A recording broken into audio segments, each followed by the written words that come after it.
Hello everyone, the Patchnote 0.1.1 is finally out, and now we can go a little bit more into the details of everything that was announced previously. And I think overall this is a great patch. That's what I did say on my previous video about the patch. We are going to go through it step by step. I'm not going to read every single line. If you want to have it, I'm going to put it in the description of the video. But to me, before we start, there is one area that this patch I think is blind, and the problem is that it's the area where most of the players are right now, I believe, which is the early game and the campaign. This patch is heavily focused on the end game and on the content that hardcore players are doing, but I think the problem of Path of Exile 2 right now is more towards the difficulty scaling of the campaign than on the very end game that is only for very hardcore player. Now, I believe that all the changes that they did are very good for end game, and we are going to see it, like new tower map. This is good. Tower are really boring right now. I think it's a first step. It's not the last step that they should do, because if it's just changing the environment but they're still boring, very small, and you have no interest of running a good map on it, to me it feels like a waste of time. It's just unlocking this slot to get the tablets inside. But I mean, having a little bit of variety is going to be good, but I think there is still some stuff that needs to be added. I would like to see some unique bosses on this. I would like to see maybe some unique drop linked to that bosses, so you are excited to do a tower. You don't have a lot of tower map, and then you will look forward to go and look for these towers because you know that there is something special that could go with it, more than you just put the tablet inside. Lost tower map are also being revamped. Let's see what it means by that. I don't know yet, but the patch is going to be live tomorrow actually. This is also very good. The fact that now you have more attempts for the Arbiter of Ash than just one, 6 respawn for the first time that you try it, and as you're increasing the difficulty, the number of tries is going to go down, which is very nice approach. And I think they should put this into the other pinnacle bosses, because if you are trying to kill the King of the Mist, which is the ritual pinnacle boss, he has some one-shot mechanic. It's 6 divine to try, and if you get killed, that's a lot of money lost. So that is pushing the people to go and see video on the content instead of experimenting themselves. So I really like the fact that you have 6 respawns, so you can learn and retry by yourself. This is really what happened at the beginning of the campaign when you die through a boss. Like, I remember I died so many times at the end game, at the end boss of the Act 1, the Congriano. And you learn the mechanic and you learn the boss, and then eventually you succeed. And I think this is really nice. This is how I want to play. Now, I don't like this for very early on content, because usually it means that people that just get into the game, they get frustrated if they're not willing to die and retry. So I think the scaling of difficulty is something that they need to address, but that's a different question. Then there is some fix on the fact of the Arbiter of Ash. There is, okay, minimum 3 rare monster. This is good. The Citadel can now happen closer to the Ziggurat Refuge. This is good, because honestly right now you need to run, I don't know, like probably like hundreds of maps before you see your first Citadel. So having this closer is going to mean that you are going to see quicker Citadels, which is very good. To me, this is a massive win.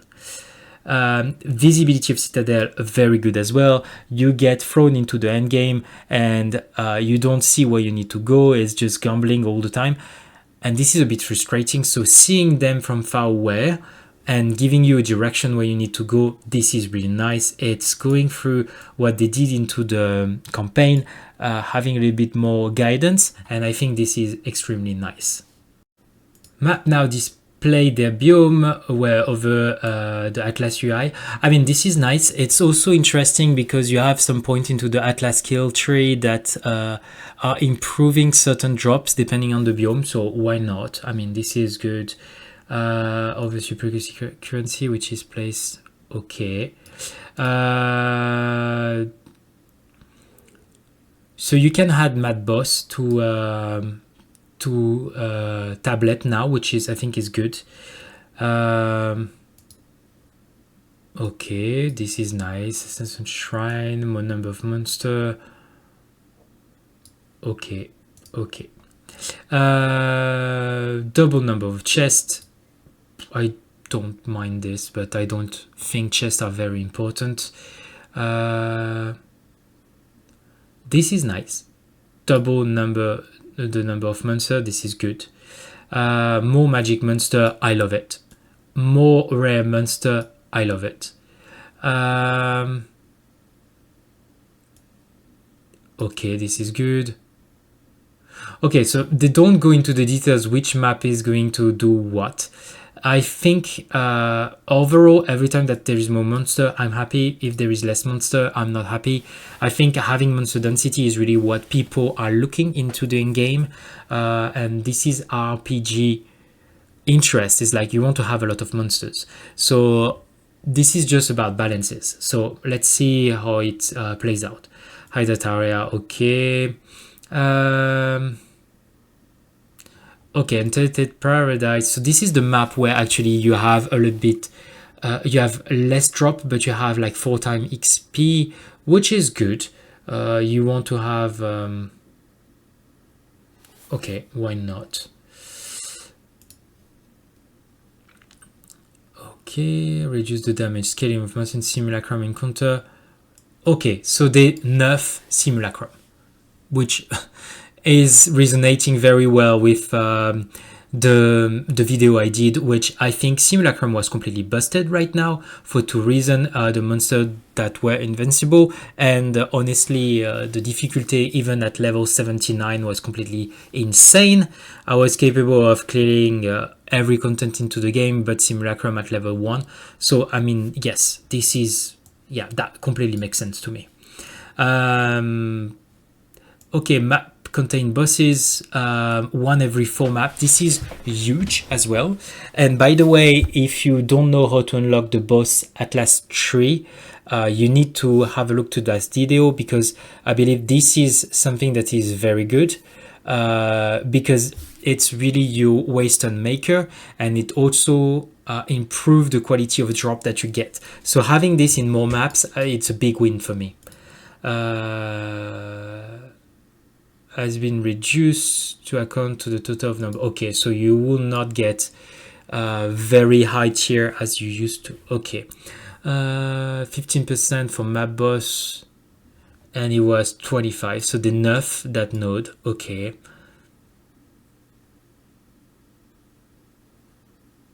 Okay, so they nerf the chance of getting a boss waystone. To get a waystone into a boss map. They buff this, which is good, because Delirium was hard and now they have more splinters. Okay, good. Reduce the number of monsters, more chests from breach by 15%. I don't like it. I think breaches were really nice because you had a lot of monsters, and reducing it, I don't like it. Simulacrum splinters, okay, this is nice. Okay, crisis fragment. I'm now more appropriate gold value to vendors. I mean, doesn't matter, because simulacrums, you're not going to sell it. So that is completely useless. This is nice. How far you can zoom out the end game, because when you are going very far, sometimes it's difficult to see where you've been and when you haven't. So this is nice. I know that there were a lot of videos outside in YouTube where people were showing tricks with the escape button to zoom a little bit more. So having this within the game, it's completely a great input, to my opinion. Skill change that they say that they're not going to nerf or buff anything before the first season, and that's probably when they are going to introduce a new class or something. So this is very minor, they're not going to change. Monster changes, I'm not going to go through it. Most of the time we don't know whatever they are talking, like the Unwalker, I have no idea which monster this is. So okay, monster change, whatever. General change and improvement. So from source I've found, when you cannot trade, you can move to the corresponding league. So if you realize that you created in SSF a character and you wanted to play with your friend and you did that by mistake, you can move to the standard league, which is good, I believe. Adjustment on the strong box, more strong box, okay, strong box, blah blah blah. Charms are no play effect on your character when they are automatically used, okay. This is huge. You can now change things that you are socketing into your gear, which is nice, because when you have, I don't know, like a rune that is doing 12% of lightning resistance, you change a piece and now you are overcapping lightning resistance and you can change that rune. That feels crap. So having this option is really nice, so I really like it. Okay, so you know what you're gonna get if you salvage. Flask with quality can now be salvaged, whatever. This is good for our friends that are playing melee and armor. They were complaining that armor is really bad. I think overall, when playing melee is much more difficult in Path of Exile than playing a range. So having a little bit buff to the armor, I think is good. Overall, the vast majority of the people are playing range, so having a little bit more balance towards this is good, I believe. More monsters are now okay, they can push you when you dodge.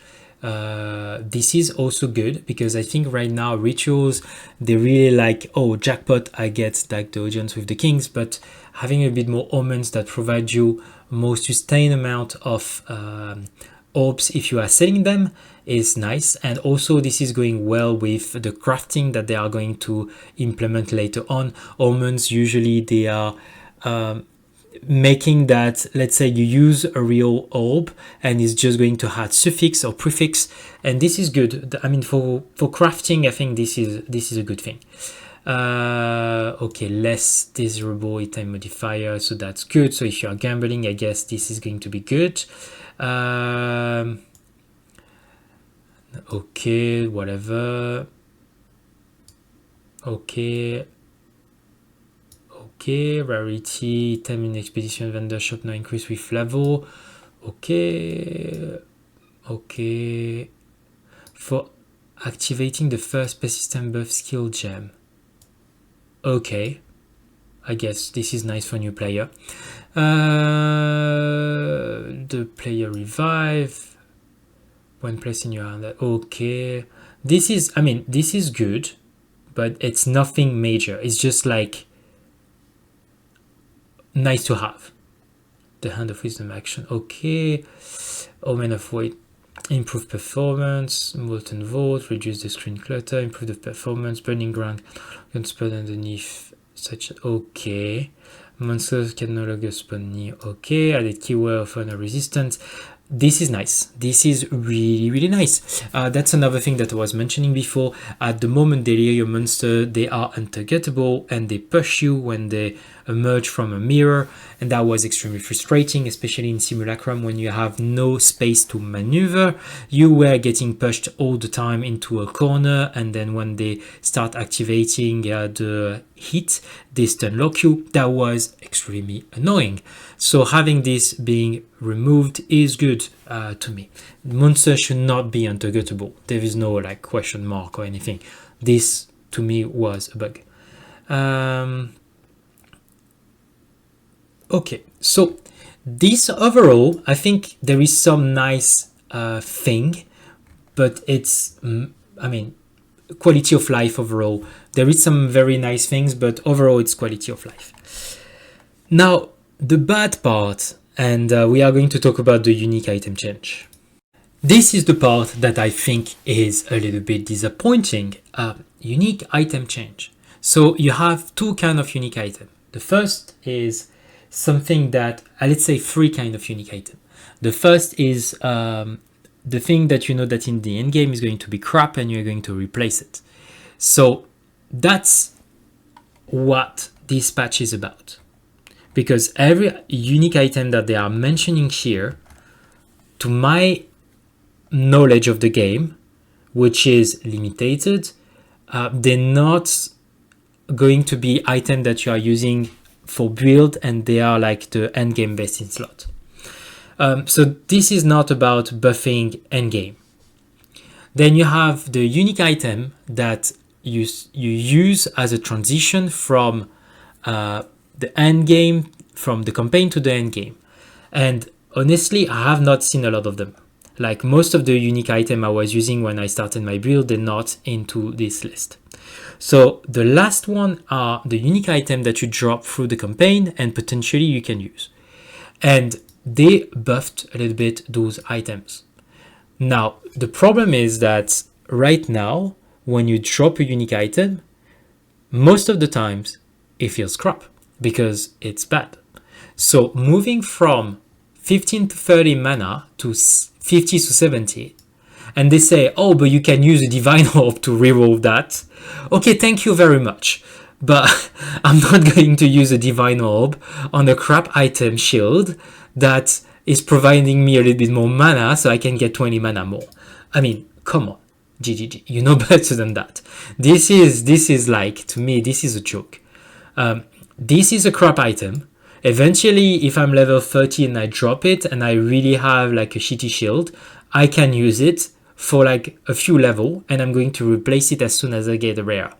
Like the fact that I can use a divine orb to reroll that, I think it's even more a trap for new player that eventually they say, oh, I'm going to get more mana, I'm going to use my divine orb on it. No, I mean, to me, a divine orb should be something that is locked until you reach 75, but not using it before you know what's the value of this kind of item. If you are still within the campaign and you are leveling up, keep your exalted orb, go to path of trade it for something that is providing you a lot of value. So you go for your weapon and you are looking for increase whatever you are using, if it's a skill gem, if it's a melee gem, if it's a spell gem, general skill gem, you're looking for 3, 4, 5, and you buy a weapon that is providing you, and in 99% of the case is going to be a massive buff. Having a divine orb on a crap item like this is a bad idea, and I think that's the problem. It's like all the item unique that they did, it's like, yeah, it's good. Yeah, now you have a little bit more like fire resistance on something that you don't care about. Okay, whatever. Now you have a little bit more cold damage. Okay, whatever. So that's the problem. To me, this is not addressing anything. It's addressing like, oh, you're gonna get something through the campaign. It's still going to be crap. I would like to have a much more meaningful buff of those items, but today, no, that doesn't make anywhere close to where it needs to be playable later on, and during the campaign. Clearly, okay, you're gonna keep it 1 or 2 level more, but it's not going to be something that is providing you a lot of value. Like, okay, it was 20 to 30, now it's 30 to 40. Come on, okay, good. And you can use a divine. Thank you. So this is where I believe we are not meeting what it needs to be. And overall, I think this patch is great, but it's not targeting the people that are casual. I think the patch is great for hardcore players that are into the game and they are going to try the simulacrum, the pinnacle bosses. They are running maps, they are looking for citadels. I mean, great. Now, for people that are playing very casually, the fact that the game scaling difficulty is completely bad, this is not addressing it. I never face such a challenge as the end game, the end Act 1 boss, Congreano. This is to me the peak difficulty that I face into the game. And it's not normal that a game, when you start, is much harder, and the longer you go, the easier it gets. That doesn't feel right to me. To me, they should nerf, and maybe this is unpopular as an opinion, but they should nerf the normal difficulty by a lot to allow the people to get to know the game, play the first act, and they should buff the cruel difficulty by a lot. So when you go to cruel, the level of difficulty that you face is very similar to what you see when you start the game, and not the other way around. So I want to have a long and tough fight in cruel and in endgame, but I don't think it's a good idea for those kind of game to have a wall when you enter the cemetery and you get this guy that is turning into a monster and is obliterating all the noobs. I don't think this is nice. I think people need to take time to learn the game and to go through it. But dying very early on when you're not even level 20, it's not fun. So that's, to me, the biggest fix that they need to address, and they haven't talked about it into this patch. So the patch overall is great, but there is this that needs to be fixed, in my point of view. That's all I had for you today. Thank you for watching. If this video helped you, please consider subscribing. You see, it's a very young channel, so every sub counts for me. Thank you for watching, and see you on the next video.